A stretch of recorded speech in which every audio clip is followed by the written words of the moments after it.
Je viens de voir un film qui s'appelle La Ligne, et j'avais vu il y a un jour ou deux Les Cyclades, et c'est un peu le même genre de film. Une sorte de huis clos féminin entre trois, quatre femmes, qui se disputent, qui se déchirent, qui voilà.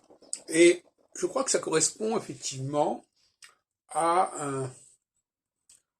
un climat qui est en train de se constituer, un climat où chaque groupe se replie sur lui-même, ou bien actuellement se recherche son propre identité sans vouloir se référer à d'autres identités. Et ça me paraît assez sain, ce ressourcement. C'est ça. Donc là, on a affaire à des sociétés féminines. Dans La Ligne, c'est une mère avec ses trois filles.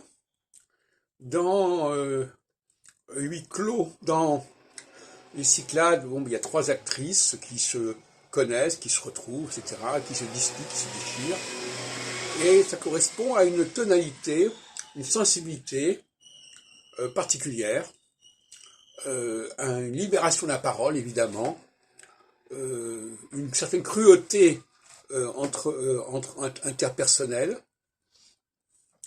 Et à ce propos, je dirais que chez les hommes, la cruauté se situe sur un autre plan, sur un plan non plus privé mais public.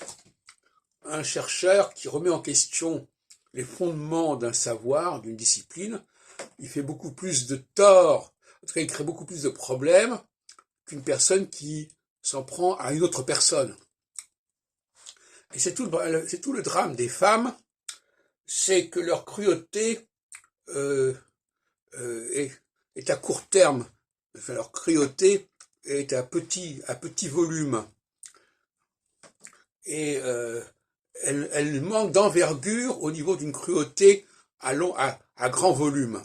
Cruauté, j'emploie ce mot-là, bon, c'est un mot qui vaut ce qu'il vaut, mais une espèce d'acuité de perception, une acuité critique.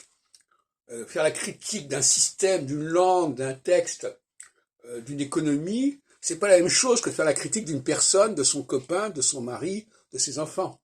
Pas du tout le même problème.